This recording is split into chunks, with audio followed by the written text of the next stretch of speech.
Hello everyone, আমি Ishita.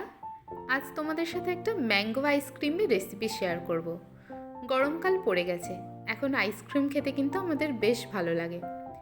Mango ice cream বানানোর জন্য প্রথমেই আমি নিয়ে নিয়েছি আমুলের ফ্রেশ ক্রিম। ক্রিমটা নিয়ে ভালো করে হ্যান্ড ব্লেন্ডারের সাহায্যে এটাকে বিট করে নেব। যখন খুব ভালো করে বিট করা হয়ে যাবে তখন এটাতে অ্যাড করব আমুলের মিঠাই মেড। এটা একটা কনডেন্সড মিল্ক। এটা অ্যাড করার পর আবারও ভালো করে আমি হ্যান্ড ব্লেন্ডারের সাহায্যে এটাকে বিট করে নেব। এখানে আমার ভাই আমাকে হেল্প করে দিচ্ছে হ্যান্ড ব্লেন্ডারটা দিয়ে বিট করে দিতে। তারপর দিয়ে দেবো একটু ইয়েলো ফুড কালার।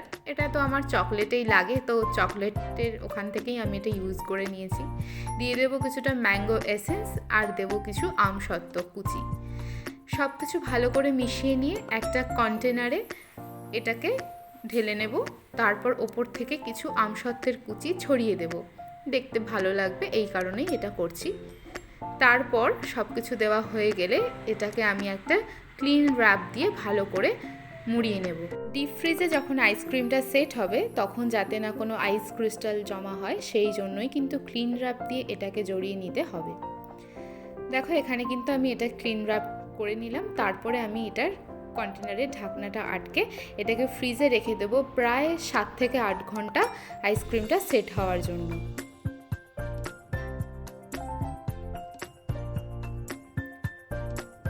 7 থেকে 8 ঘন্টা পরে আমি ফিরে এলাম।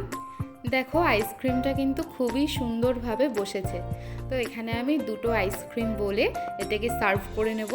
আর এটা আমার মায়ের জন্য আর ভাইয়ের জন্য একটা। তো ওরা আমায় খেয়ে জানালো এটা সত্যি খুবই ভালো খেতে হয়েছে, পুরো দোকানের মতো কিন্তু কেনা আইসক্রিমের মতোই খেতে হয়েছে। তো বাড়িতেও তোমরা কিন্তু সামারে এই রকম আইসক্রিম খুব সহজেই বানিয়ে খেতে পারো এবং তোমার কাছের লোককে খাওয়াতে পারো। দেখা হচ্ছে পরের কোনো একটা ভিডিওতে, ততক্ষণ বাই।